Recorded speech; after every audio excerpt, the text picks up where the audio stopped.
Friday morning miles with the team. Clocking up some more miles for petals, aren't we, guys? Yep. Showing support for the local climbing wall. Tom from Far Peak, fully open again. Indeed, all right. Are you fully open again? Yes. Yeah. So go and check him out. The climbing wall outside. It's summer holidays. Far Peak's a fantastic place for the children. You're going to love it. And the cafe's open. Some of the best coffee in the Cotswolds. Anyway, that's our run done. How far was this morning? 10 miles. 10 miles this morning. I'm broken. Tom's knackered my leg, but hey, it was good fun. Who caught Cool Conversations last night with Joby Ogwin? That was epic, wasn't it? What a lunatic that man is. Anyway, we'll catch you later. Have a fab one.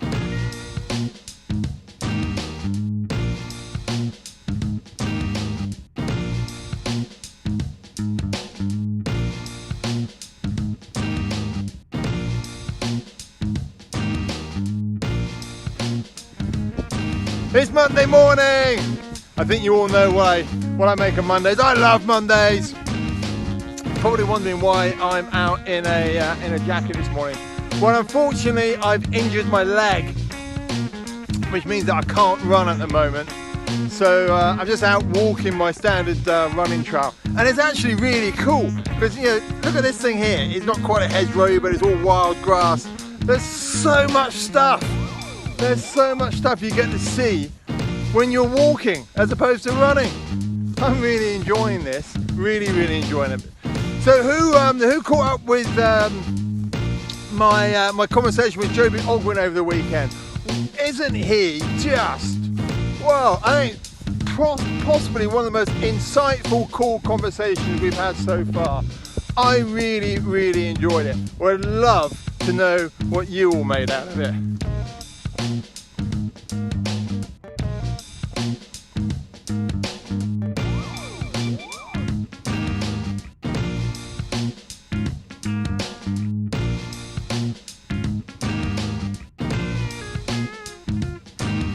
Shirts off, it's a hell yeah Wednesday.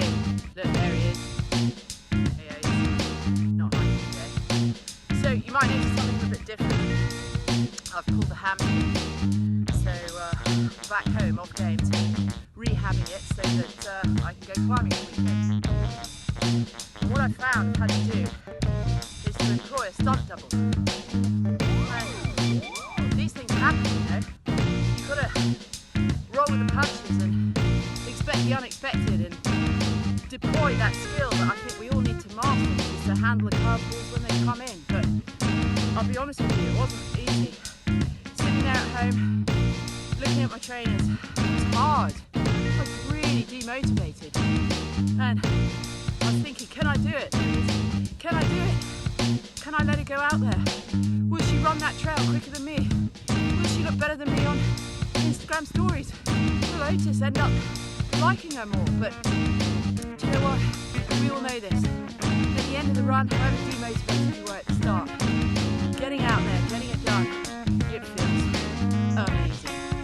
So if you're finding it hard this morning, if you're demotivated, I tell you, just lace up those Lego trainers and send out your stunt double.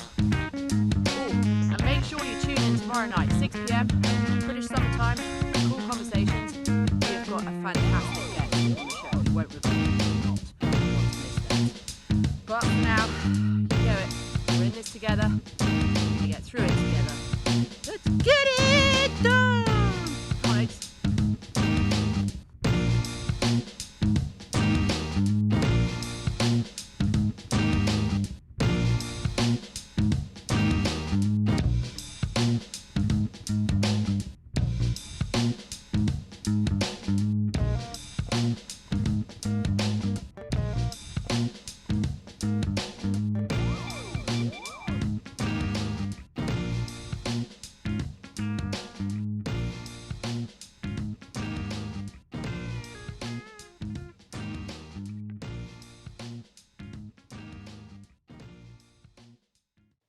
Well, welcome back everybody. It's Cool Conversations. I've forgotten how many weeks we've been doing this for. I'm still massively enjoying it. And one or two people have asked whether we're going to stop when lockdown stops. Well, we're not. We're going to continue doing it for no other reason than we're all having fun. And that is what life is all about. Now, this week is a guest that we've been trying to line up for a little while. And there are reasons why it's been tricky to line him up, but I am so pleased that both him and I have persevered. This is a guy that has inspired me so much over the last 8 or 9 months, and I'll let him explain exactly what that's about. But we have another multiple Olympic gold medal winner, 3 Olympic gold medals no less. So that makes Peter the #1 on Cool Conversations right now in terms of Olympic medals. Outstrips his buddy Alex, outstrips Victoria Pendleton. He's also got 5 world championships to his name. But arguably most impressive was his rapid, lightning rise to the very top of his game. He shared a boat with Alex Gregory that we had on a show a few weeks ago. He won gold medals in 3 consecutive Olympic Games. He's heralded as one of the very best rowers this country has ever produced. It is Pete Reed. Pete, how are you? You well? Hey, Kenton. Hello, mate. Thank you for that introduction. That was really very generous of you, and I'll set the record straight as we go through the conversation about just how average I am compared to some of my peers. But it's wonderful to be on. A real honour. So thanks for having me, mate. It's great to see you. It's a pleasure. I think it's something to do with rowers. Because Alex Gregory was the same. He was saying that he was very average and he happened to have really good people in the boat. So if that's true, and you're saying that you were average and he was average, at one stage you did share a boat together, didn't you? Was it 20? Yeah, we did. Was it 2012 you shared a boat together? Yeah, 2012. We were in the same crew together. So that was 50%. So 50% of the crew were average. The other 2 guys must have been off the charts. Amazing, because you won gold medal. Well, they were.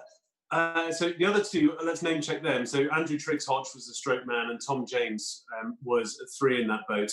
And they would probably say the same thing, actually. But I've talked about that crew quite a lot over the years. We all had something that we brought to the boat, and I think as rowers, we're team athletes. It's all about the team, and you're self-deprecating, and you thrive off the other people's skills. And Alex, there's nothing average about Alex. So he was the crew maker. His job in the boat was the gel. He was the glue. He said the right thing at the right time in the right way to diffuse any tension and get the most out of people, just the right funny. And that's why, so many people have responded so well to him in Cool Conversations, because he's just a nice bloke. Oh, so on top of that was his unique skill for our crew. But on top of that, he was a 10 out of 10 technical oarsman. He didn't do anything wrong. So we have telemetry in the boat that shows you with graphs and numbers exactly what you're doing. And Alex was textbook. You couldn't draw a better power time curve than Alex had.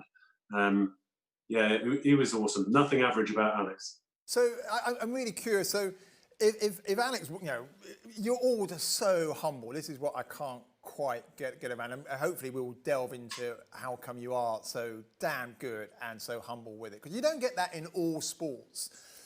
But if Alex was brilliant technically, I wonder where you fit into things, because you first got on an ergo in 2001. And was it 4 years later? So you never rowed before. 2001, you sit on an ergo. 4 years later, you're world champion. Just talk us through that journey, that very brief journey from never sat on an ergo. I'm blown away by it. Just try to unravel how that happened. So I'm going to sound like Alex here, but I was always with good people. I'll talk about that in a second. I got very lucky. So let's talk through that. So I joined the Navy in 1999. So I was a serving officer under training when I first used a rowing machine, and posted the fastest time in the fleet that year. So it was a 1K challenge that was fleet wide, and I was on the upper deck of a ship, HMS Exeter, out in the Gulf, and my time, if anyone's interested and wants to have a go, my time was 3:05, 3 minutes and 5 seconds to go 1,000 meters flat out. And I mean, even looking back now, it's a pretty good time for the first time we've ever sat on a machine. I did it all wrong, but I was big and strong from training and motivated and just a young kid. So I'm really intrigued. So I've got an ergo at home. It's a despicable machine. What were you training for? So you must have had power. I know you're 6'6". You know, Alex is about the same sort of height. You all are big guys. I remember meeting you for the first time and being somewhat shocked by how big you actually are.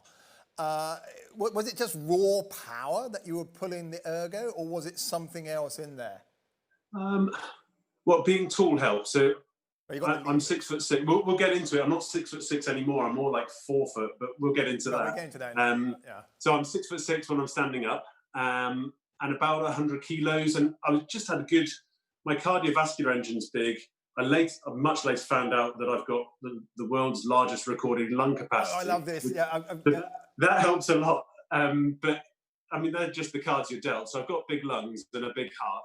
And part of military training is a lot of fitness and a lot of strength. So you add all those things together. And finally, I found a sport that I was good at. So previously, all through my childhood years and school years, although I did a lot of hiking and cycling, I spent a lot of time in the Lake District with my family growing up, but I was never good at sports. I was rubbish at rugby, rubbish at football, very, very poor basketball player. And I'm not being humble here. I mean, I was very poor.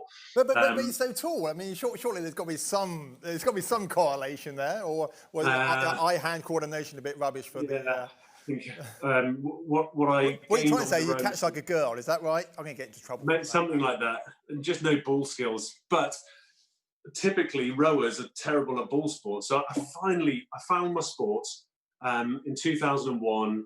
I got encouragement because I was on a scholarship. So after my training, I went to the University of the West of England, and started rowing in my second year there, actually. So my second year was 2001. In September, I sat in a boat for the first time.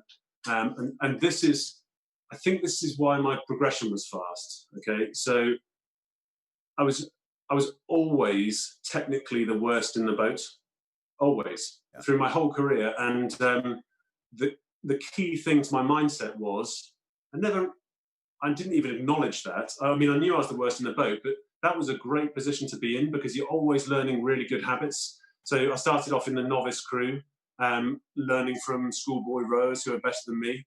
And then as soon as I was coached a lot because I was big and strong in the engine room in the boat. And as soon as I was technically good enough, I moved to the senior boat. And by 2002, I was the club president. By 2003, I was trialling with Oxford Brookes and then into a under-23 crew. So again, I'm just making it a big step up, learning from better rowers. And then in 2004, I was at Oxford University in the blue boat, learning from better rowers. And in 2005, I was rowing with Andy Hodge, who we mentioned earlier, he's the best rower of our generation. And I was in a pair with him, sitting behind him, learning good habits. So the key thing is making sure you're the weakest rower in the boat and that you upgrade as soon as you're not. And being lucky enough to row with those guys and learning good habits. My strength was always my physical strength, my lung capacity. So the coaches liked me because I had potential and I was willing to train hard. And then all of a sudden you find yourself rowing with people as good as Alex Gregory and Hodgie and TJ. I mean, there's so many things in there, isn't there? Because I think it was Andrew Carnegie who had the foresight to essentially write his own epitaph, who famously said, "I was clever enough to surround myself with people cleverer than I." And that's how he made his fortune, or that's how he claims. But at the same time, there is something within the individual. So you're saying you were surrounded with totally world-class elite athletes, but at the same time, A-class players like being around A-class players, and they don't necessarily have the time or inclination to be pulling somebody else along. So you brought something to the boat, clearly. Yeah, I mean, I brought my lungs and the engine. So Alex won't mind me saying I was stronger than him, but so I was his engine. He was my gearbox. Yeah. Andy was the driver, and I guess Tom was very analytical. He's very, very clever. He was like the manager of the team, the thinking strategist. And so we all I had love our the way roles. you've done that. You put it into layman's terms. You were the engine, Alex was a gearbox. That's really clever. I like that a lot. Yeah. And just how big are your lungs? Oh, you ready? So the largest that they were measured was 11.68 litres, which is, it's funny now. I mean, I've got their big bags, but it doesn't mean I can blow up balloons quickly or hold my breath for a long time. It's just you have a new career as a party, like a children's party hosting. You'll be blowing up balloons. Oh, that's I'll sit around the back. The entertainer can do the entertaining. Alex can do the music, and I'll blow the balloons up. Perfect team. Now you mentioned 2005, so you seem to be very, very good at winning races by a hair's breadth. And you won the varsity boat race, second time of asking. Apparently it was the heaviest boat at the time. And it was one of the closest races on record. Just talk us through the roller coaster, that, if you can remember that far back, the roller coaster of emotion that race must have been. Because it went to the wire. So I can remember, because it's a team sport. So I'm still closest mates with the guys in that crew. And the beautiful thing about team sports is we can all fill in each other's blanks. But it was such an important race, because although the end result, we were over a length up at the end, but it was close in the sense that both crews were exceptional. I don't mind saying that. So we just had a year, it was post Athens Olympics, and we had a lot of Olympians on both sides, the light blue side and the dark blue side. And actually Tom James, who I've mentioned a couple of times already, he was in the London crew, he was in the Cambridge crew that day. So Andy and I were together and racing him, and their boat was stacked. If I look back at that crew now, I just think, I mean, an incredible Cambridge crew. And then I remember the day before our race thinking, how on earth are they going to beat us? I don't care how incredible they are. I just went down the list of names in our crew. You're going to beat Andy Hodge and Jason Flickinger and Mike Blomqvist and Chris Levski. No way. I just can't see it. And I've always drawn a lot of my confidence from the other people in the crew. I just think that they're too good to be beaten. And the race was amazing. I mean, the boat race is something special. It's part of history. Big day. And then fast forward a couple of years later, or I think it might have been 2012, against the Australians in the final for the gold medal. And they were winning all the way. And then you picked them right at the end. And because I kind of want to move on away from rowing, because but I'm just curious how the strategy works.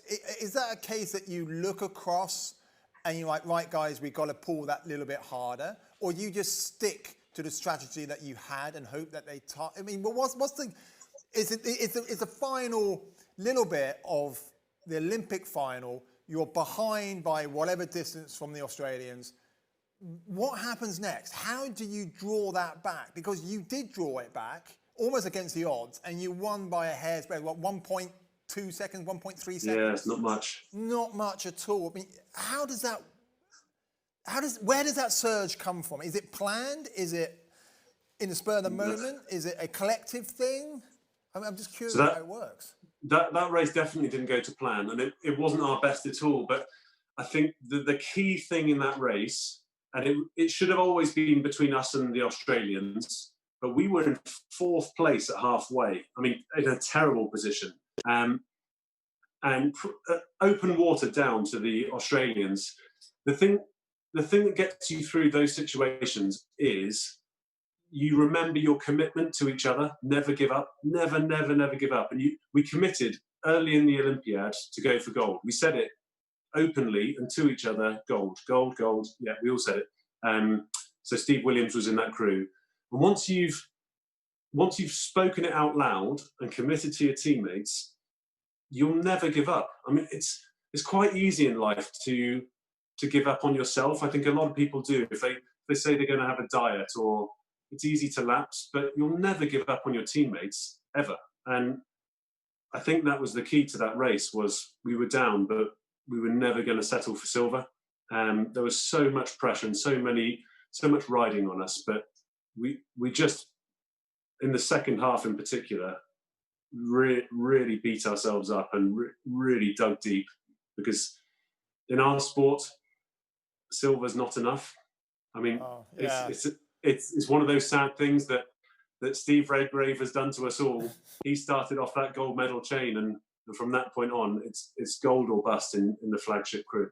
Well, but you've kept it going. So in 10 years, 5 years, somebody's going to say, that damn Peter Reid, he kept it going. They could have given us a little bit of a break. But I suppose what you're talking about is accountability.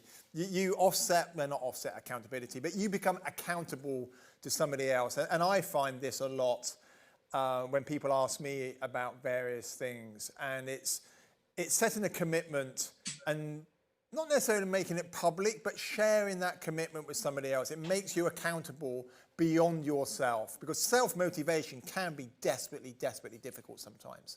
So having that accountability to your teammates makes you such a powerful entity. Which brings me beautifully round to, I suppose, the situation that you're in now, and I'll get you to explain it in a minute.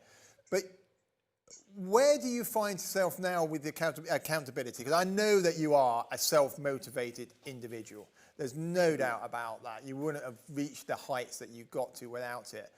But how do you find the situation now in terms of accountability or self-motivation? You had the team before. Are you finding yourself with a team? I'm getting ahead of myself. Perhaps you should just explain the somewhat difficult situation that you find yourself in now and have done for about the last, 9 months, 10 months now? Yeah. Okay. Yeah, let's definitely do that. As long as you're happy talking about it. I mean, you're probably bored of talking about it. I don't know. I'm so happy talking about it. I mean, it's an uncomfortable subject, but that's not a reason not to talk about these things. In fact, that's probably a reason to talk about them, because it's cathartic for me. And when we met earlier on in the year, it was good to chat it through, and it always is. So let's bring everyone up to speed for those that don't know my story. So I retired from rowing in 2018. I was still a serving naval officer, so I transitioned. I mean, one of the reasons I retired was because I wanted a career in the Navy more than I wanted to go to Tokyo. So got back into the fleet, transitioned healthily and well, and was thriving, just loving my decision. And then in September 2019, which was only 9 months ago, I found myself, to cut a long story short, I'd had a spinal stroke. So most people know what strokes are. It's when you get normally a blood clot in your brain, but 1% of strokes are spinal strokes. So it's when the artery that supplies blood to your spinal cord gets impinged or blocked, then you don't get the oxygen supply to your spinal cord, and the cells in your spinal cord die. Now, what happens there is messages get sent down this massive motorway of traffic to the rest of your body, and suddenly the motorway is out, blocked, closed. So right now, my arms still work, and everything that, if you're watching, everything you can see down to my chest still works well. But in about 15 very painful minutes on the 7th of September last year, I felt the life drain out of my lower part of my body. So now I'm sitting in a wheelchair when I'm talking to you. I'm paralysed from the chest down. I don't have a core, so no core stability at all. It's really scary, really scary. At the time, my partner Jeannie was with me in the hospital, and we went through some savagely tough weeks. And there's no exaggeration to say that she thought I was going to die. I had meningitis for a couple of weeks in the middle, where I can hardly remember what was going on. I remember that the nurse said my aim for the day was to eat a biscuit, that sort of thing. The nurses, when you first become paralysed, the nurses have to do everything for you, like a mother would for a newborn baby. They have to do everything for you. And I'd gone from being an Olympic champion, well, we all know what I was, to being in bed, paralysed, having somebody help me go to the bathroom. I mean, in bed. and clean me up and feed me and all of that business. You know, it's the change was extraordinary. I've watched my lower body waste away just through lack of use. And my once big legs are now small, and I've seen my body change. It's, you know, it's fascinating and scary and funny at times as well. You know, there are funny things, and I still laugh every day. But the journey over the last 9 months through paralysis and coming to terms with that and re-educating myself and re-life planning and understanding myself, coming together with Jeannie, it's the most amazing process. And of course I wouldn't choose it. And anyone that says that it's good, they're lying. It's not good. But it's a mindset thing. You can make the best of these bad situations, and you can learn an awful lot about yourself. Well, I mean, it's a word that gets bandied around a lot these days. It's arguably overused, resilience. And even before the events of last September, I mean, I followed you for a very long time on social media, which you're brilliant at, by the way, and we'll come back round to that in a minute.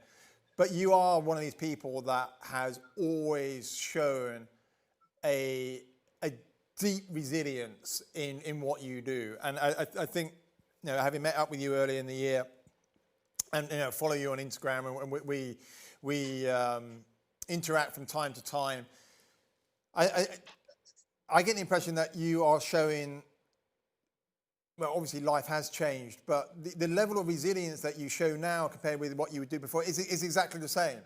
And you've just had to pivot, and you're doing it brilliantly. And I'm struggling to find the right words, but the inspiration that comes out, even through social media, is incredible. It really is. And it flows with an honesty which is rare on that useful, horrid relationship that we have with social media. Is utterly brilliant. And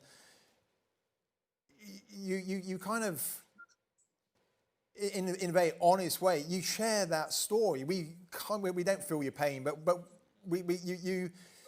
you're so brutally open with it that I read your posts in the morning when you do post, and you think, oh Jesus, you want to help more than perhaps we do. I'm making a complete hash of trying to say what I want to say, but it's incredible the level of resilience and fortitude that you show in face of the difficult times that you're in. Now, yeah, I was doing a little bit of research into strokes and the spinal cord. As I say, it is pretty rare, isn't it? Less than 1% of strokes, and it's more, or my understanding, and correct me if I'm wrong, but it's more of an inhibitor of the pathways that allow your brain to communicate with the various muscle groups that would allow normal usage of that particular limb or limbs. Or am I right in thinking that? So it is the blocking of the pathways. You call them motorways, I think. Exactly right. So it's like it's a blocking of the pathway. So my legs are fine. It's just that the message that sends to move them doesn't get there anymore. So they waste away. And because the cells died, or became dormant, or got traumatized, think of it not as a bridge being out, but it's more like the motorway has become a footpath. Uh-huh. And I'm in rehab at the moment, and the aim of rehab is to increase the bandwidth that neural traffic can get down to the lower part of the body. So instead of the footpath growing over in the next 2 years, maybe we can widen it to a bridle way or a lane or a main road, see what we can get back. Now, what you can get back, unfortunately, it's not about your personal willpower. It's about the magnitude of the damage. Okay, willpower comes into it, and you can work hard with experts. But if the magnitude of the damage is so great that your spinal cord is in 2 pieces, you're not getting it back. But mine's not like that. So we just need to work hard every day and see what can come back. And some things are. So I put something up on social media recently of me opening a foot pedal. I saw that. With my right foot. Yeah, there's a little bin that you open up with your foot. I was quite blown away by that. Video. Oh, it's so good. And it felt great. So my foot can extend slightly and press something down. It's so weak. And I can do it once before I'm knackered and have to recover again. But it's something, and we can work from there. But as the months go by, and this is a very hard thing for me to deal with, because my nature is to set a goal, Olympic gold, and work towards it for 4 years to new standards with a team. And in this case, as the months go by, we don't know what the end goal is. I mean, initially I thought it was going to be get back onto the commando course or get back running again. But as the rate of progression is very slow and the amount of time we have to improve is finite, I can't extrapolate out my progress and get back to even walking again. So I'm not going to give up on anything, but I need to be realistic that, and this is really hard to talk about, I need to be realistic, because if I'm not realistic about it, I'm just kidding myself. So on part of myself is, right, I'll get back to walking again. The other part is maybe standing or maybe just be healthy. And it's a very, very difficult balance and goes against my nature, but I'm trying to find the right balance. It's about it's always, so I say, I mean, I looked into strokes a little bit, and it's about 2 years or so, is it not? That's the sort of recovery time where they would expect, or the medical experts would expect, the majority of recovery from a stroke is, after 2 years, the amount of recovery to be expected is minimal. That's pretty right. much correct, isn't it? So it's that, as I say, trying to rebuild, but it's trying to reopen the pathway or stop it overgrowing, as you said in that. Yeah. So my aim now is whatever I can get back, whatever's physically possible, get it back. Yeah. And if I do nothing, then I won't. But if I work really hard with the amazing team I've got around me, then I'll get back everything that I can. And I don't mind saying I'm really good at that. You know, I can't think of a better background in life than being in the military and spending 15 years in elite sport to prepare me for chipping away at a big goal, staying on task, responding well to setbacks, making small bits of progress every day, working hard, getting on with people. It's my bread and butter. And although, you know, the goalposts have moved significantly, you know, I'm not trying to be an Olympian anymore. That doesn't matter, as long as I don't dwell on what I was before or think about where my life was going. I don't think about that parallel dimension. If I just think about now and the progress I'm making every day and comparing myself to yesterday, then I'm satisfied every single day. You know, I laugh every day.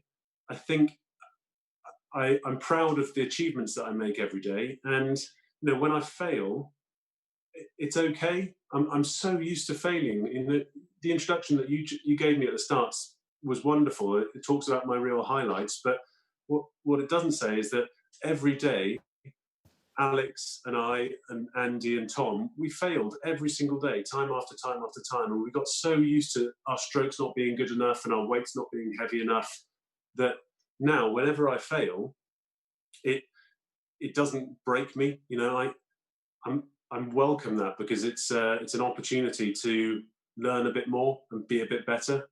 So I think I get the same satisfaction now than I ever did. But before, it was for getting a PB on the rowing machine or winning a race. Now it's for making my own bed, or getting back into a wheelchair when I've fallen out, or driving a car for the first time with hand controls. You know, they seem so minor compared to my old life, but now that I'm satisfied every day, and I'm happy with failing every day. Right. So it's great. There's really, I was reading, I forget what the book was. I've been reading so much during lockdown, it's unreal. But I was reading something the other day. It's something which I suffer from a lot. I look around me and I quite often compare myself with others. And this particular passage in the book that I was reading was, you know, try not to do that, but compare yourself to where you were, to where you are now. And that's not necessarily, I suppose, in your instance, is quite hard, because if you look too far back, you perhaps see something else. But if you compare yourself to where you were yesterday or last September or when you had meningitis. The journey is one of continued improvement, continued gold medals, or however you want to quantify it. I've got to ask you this question. I was umming and ahhing whether I should ask you this question or not. It's probably a little bit hard because I think, as you know, I was in a wheelchair for a while after a climbing accident. Yeah. Have you bunny hopped it yet? Can you wheelie it and bunny hop it? Because that was my goal when I was in a wheelchair. Must be quite hard. Wheelies. Core strength.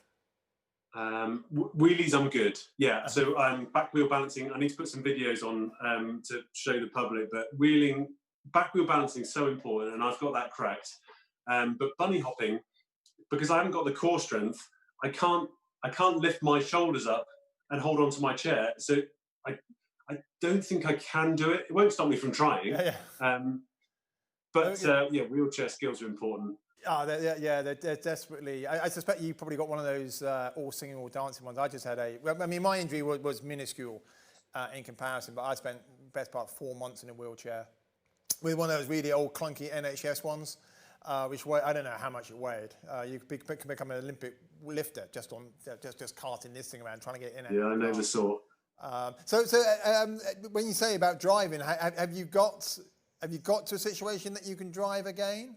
Or so now I've got a set of wheels now with hand controls in, so I can get myself into the car, get my wheelchair in, and I've got my independence back to travel around. Just as COVID came in and I had to be locked down again, but that's okay. We're out and about a bit more now. It's a big deal having a car again. Yeah. Because you feel a lot less like a patient and more of a functioning member of society that can work and contribute and get around. It's a big deal. I'll definitely put some stuff about that. How on earth do you get your own wheelchair in the car? I mean, it's a very personal question. I'm really sorry, but I can't, having been in a wheelchair and having struggled getting from the wheelchair into the car, and I had 2 broken legs, but I had core strength and my legs did kind of work when I needed them to. But I couldn't imagine getting the wheelchair folded up and in the car. Yeah. So you had one of those, let's even guess. If it was less than 20 kilos, I'd be very surprised. Oh, it weighs the a chair that ton. you were talking about. It was ridiculous. So the chair that I've got is in total about 15 kilos, and there are lighter ones. Yeah. It's still heavy, though. It's still heavy. It's still heavy, and we're working on getting a chair that's a lot lighter now. Luckily I've still got strong arms, so there's a technique to it. And actually, you won't mind me just saying that there's a guy called Rob Bromican who has got a wheelchair shop in Loughborough. So he's taught me so much about wheelchair skills and how to handle them. So he's in a wheelchair himself. And last week, he taught me a method of how to get it in the car, which as soon as I can set up a video camera, I'll do a demonstration and put it on social media, because it's amazing. You open the car door, get yourself in with sort of swinging like I don't know, like king of swingers, jump in, off you go. And then you rest your backrest against the door, take one wheel off and put that in the back. And then I'm strong enough to lean out, rest against the door frame and lift the whole chair across myself and put it on the passenger seats, and then off you go. Jeez. So, I mean, one wheel off, you've got to make sure it fits, but it does. We get there. So I just got, I don't know why, I just got vision because you grew up in Nailsworth, which isn't that far away. And then there's that brutal hill. I used to cycle up and down there quite a lot, the W. The W. So I just got visions. I don't know, this just suddenly popped into my mind. I had visions of you hurtling down a W in your wheelchair. And you said the wheels come off. So the wheels couldn't come off my wheelchair. And what happens if you don't put the wheel back on properly? And you're going down a W and your wheel comes, it's a comedy sketch right there, the wheel comes past you and then you've got to balance down. That would test your wheelchair skills, Chief. Oh God, a bit of tea just came out of my nose. Oh, I love it when it does that. Yeah, I mean, I can imagine doing that. Can we talk about Nailsworth quickly? Nailsworth, I love Nailsworth. It's got one of the best bakeries in the whole of Gloucestershire. Are you talking about Hobbs? Yes, yeah, exactly. Yeah, amazing. I miss Hobbs. Very, very much. I miss Nailsworth. The reason I wanted just to talk about them is because earlier on, just 15 minutes into the podcast, you asked me about my team. and what's it like losing your team. So I went from a team of 4 to retire, and then you're sort of by yourself when you go into the big wider world. But my team, I feel like it's grown, and it's grown by the size of the Navy, and the size of Nailsworth, and the size of the public support around my injury now, and the size of wider sport. Nailsworth, they've always been there for me. It's where I grew up as a kid. It's where I've got 2 gold post boxes there. I was just so my accountant is in Nailsworth, and I was walking there the other day, and I passed a gold post box, which is the whole throwback to the 2012. And as you were mentioning that, I was thinking, I wonder if that's his. That's epic. Yeah. You've just made my day. You make my day so often through your social media stuff. You made my day again. You're epic. Thank you, mate. Thank you, mate. Yeah.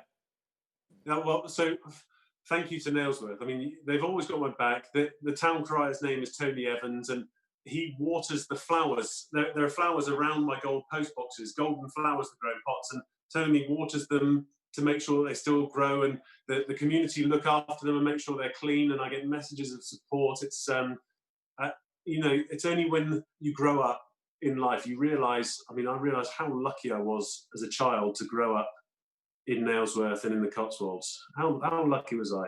What a brilliant place. It's a beautiful spot. And one of the reasons why we're doing the whole cool conversations thing is the Barn Theatre in Cirencester with lockdown and COVID, and this is one way that we can try to continue to build an audience. We're taking everything online, and anyway, it's the same sort of thing. It's that community which you realise, and I think we might have said this before we got on air, I can't remember, about you don't realise how important something is to you until, to a certain extent, it's taken away.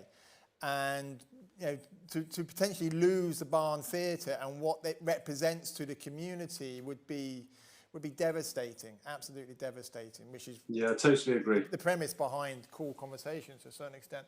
Now, I'm going to hit you up on this. Social media.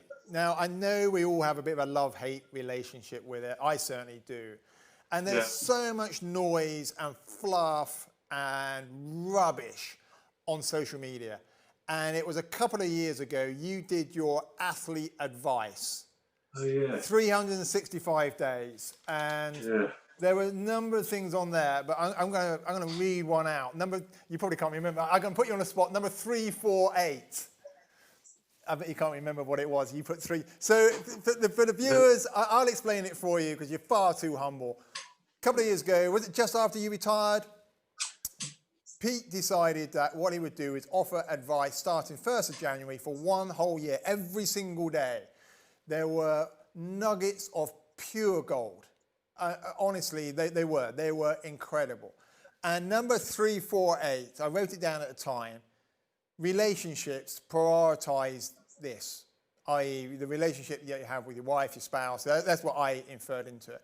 Because if you don't get it right, it impacts your performance. When your relationships are strong, your performance generally enhances. And then you went on to say, be with the right person.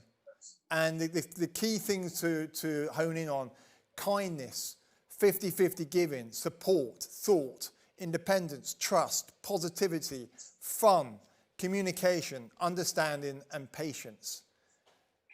And pretty much every single day when you were posting things, it was unreal, the impact that it had, not just on myself, but I'm sure on the public in general. But it was that one, almost more than anything else. And I was really curious that was one of the last ones that you posted, 348 out of 365. And I was curious why it came so late in the year. Well, that's a good question. I think so that was a massive year for me. I mean, once I've committed to something, I'll do it. And there were times in the year where I didn't think I could. It took a lot of energy to put that out, and people can still go back on my Instagram feed now. It's all still up there. I haven't taken it down. And to answer your question, why did it come late? They're not in a particular order. I think what's quite nice about it is there's no theme for the month and then move on to another theme. It's just what I'm thinking about on the day. A lot of it, there are some little pearls there, but they're not all from me. You know, they're lessons that I've learned from other people, and they're tangible pieces of advice that I think can help athletes and perhaps can help anybody. Right. What did it come to? It definitely helps everybody, and it's the single most powerful thing I've ever come across on social media. Well, it's not a single thing, it's 365 things, without a doubt. Without a doubt. I think it's simply incredible. I mean, 302. I'm going to say sorry to the boys at the back there, don't be a dick. I mean, it just, you know, I could elaborate on that, but to the viewers or listeners, just go and look it up. Number, you know, athlete advice 302, don't be a dick. And you can, they can find out the expansion on that, but it's so true. It's it's brilliant. Ask not what your sport, ask not what your sport can do for you, but ask what you can do for your sport. And so it goes on and on and on. It's an incredible campaign on social media, which had a profound impact on me for sure. Thanks, Kenton. And so I've been asked if I would publish it, and I really think I should. What I've thought about doing is publishing exactly what I wrote, but maybe embellishing with the story of how I learned it and a bit more of the background and what I was doing at the time. But then since then, so 2019, I got stuck straight back into my career. So I'm a public servant, and rightly was doing everything I could to get back into the military life, and then had a spinal stroke. I mean, my life has just gone so fast, but it's not even never say never. I will do it. I will have it published and extrapolate on what I meant and how I learned those things and the story behind. But right now, 100% of my energy has to go into rehab. It has to, because when I look back in 2 years' time, did I do everything to get back everything I could? The answer has to be yes. If it doesn't, I'll live with so much regret. And unfortunately, that doesn't leave spare capacity for writing my autobiography or writing up athlete advice or anything else. And no one would blame me for that. So priorities are Genie and rehab, and that's it. But I mean, it's been a thing. I think, you know, you mentioned an autobiography or a biography or things like. There's always time for that, and right now I hope you don't mind me saying, but you are chasing time. You have a limited amount of time. It's pretty, you know, you're what, 8-9 months into 2 years of, you know, the most meaningful recovery that you can do. Of course, you've got to be totally focused, athlete focused on rehab and the pain and the suffering and the, as you say, the fun and the fascination that goes with that. It's beyond comprehension for most of us, because we haven't been in that situation and we can't really draw any parallels to it. I mean, the only thing I can say is, I mean, we were joking about it beforehand. If anybody's going to come out, it's going to be Superman. And with you in your red top there, we could just see the little top, I think it's Adidas or something like that. You look a little bit like Superman, and given your track record, I think a parallel to Superman is very apt, very apt. So it's super impressive. Now, I often have problems getting outside. Well, in actual fact, before we jump into that, True Blue, I believe, is your favourite book. Now, I read quite a lot. I've never come across it. So it's the Oxford Boat Race Mutiny. Have you? I've never come across it before, and I didn't have time to Google it. I wanted to Google it, so it's in my notes. I wanted to Google it. I thought, you know, I won't Google it. I'll just ask Pete about True Blue. It's a must read. It's a must read for any Oxford Blue. And actually, if you're not a blue rower, just watch the film. So I'm sure you can. Film as well. God, I'm so uneducated. I feel like a total novice right now. I've not heard the book. I've not seen the film. I mean, it's pretty niche. It's very, very niche. But it's a nice story, and that's pretty much all we watched from when in the Oxford days. And there are so many good rowing books. that I think a lot of people can learn from as well. You know, it's an amazing sport. Shall I tell you what I'm reading now? Yeah, go for it. Go on. So it's definitely worth a read for everyone. Rebel Ideas by Matthew Syed. Okay, yeah, well, I've come across Matthew Syed, obviously. I've not come across Rebel Ideas A yet. fascinating book, well, completely different to True Blue, but fascinating book about insights into diverse thinking. Basically, it's. But anyway, I'm probably 3/4 of the way through it and absolutely chunking through it. I love it. Fascinating. It's really interesting. Like a friend acquaintance of mine, I hope he doesn't mind me letting his secrets out, Dan. Dan sent me through a little snippet about reading, the importance of reading. You know, in this day and age where we all are all consumed by this and the social media, and you know, I would say to everybody, go and read your athlete advice for sure. But there's so much fluff on social media. And this guy Dan was saying about reading, the importance of reading, and he said, read old stuff. And I was thinking about this and go, well, okay, let's dive in a little bit. You know, what does he mean by this? And he was saying that there's so many, I'm not saying that Matthew Syed's book's not brilliant, but he was saying there's so much stuff out there now, which might be on the Times bestseller or the New York Times bestseller, but where will it be in 5 years, 10 years, 20 years? Yeah, and he was saying that read stuff that's been around the block, because that's the stuff that has stood the test of time and is as relevant now as it was when it was written, because otherwise it would have disappeared into the ether.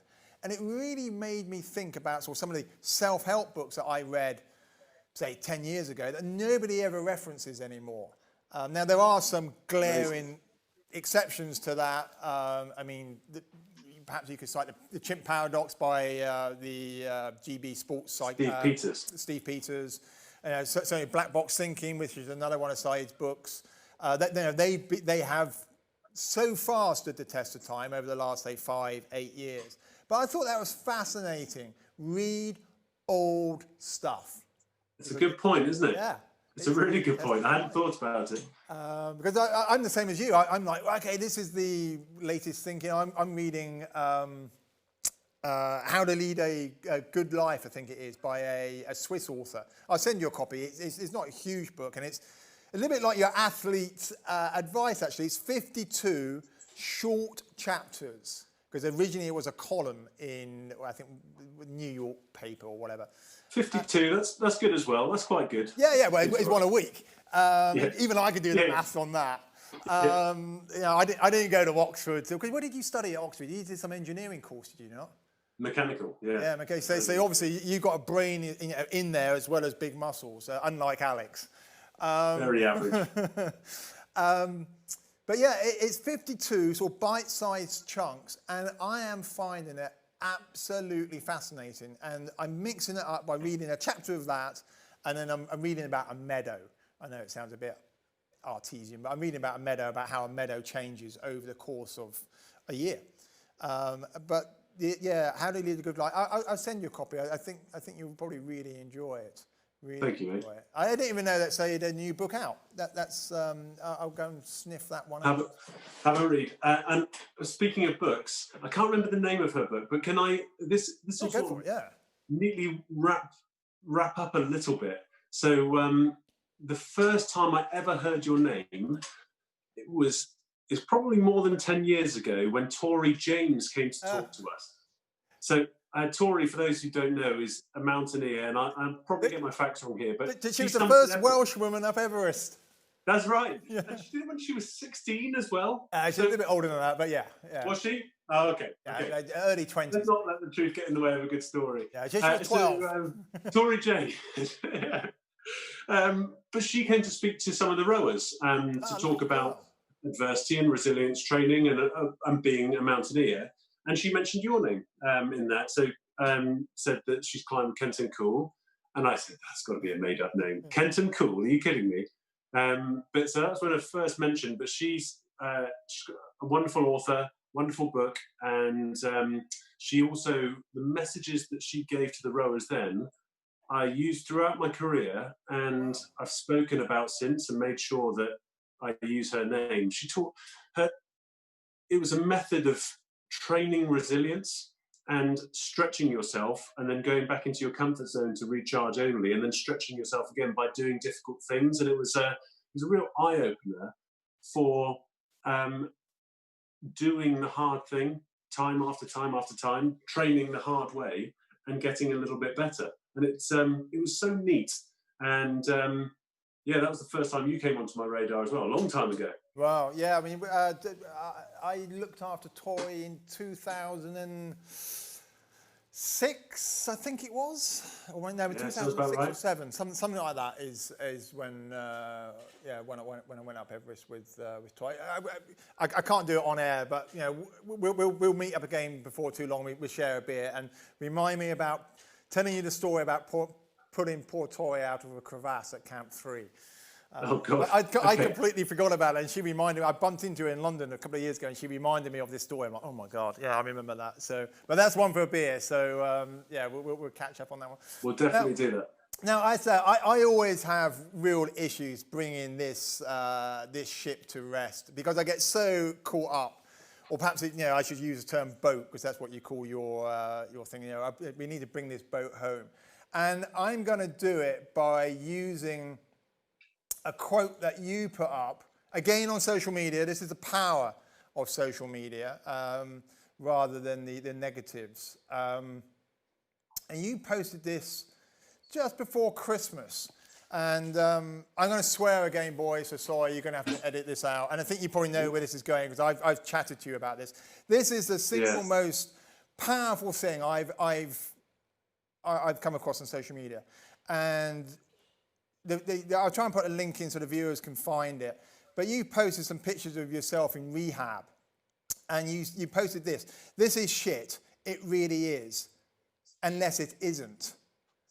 And that is just a decision you make. And I just remember reading that thinking, woof, that is impactful.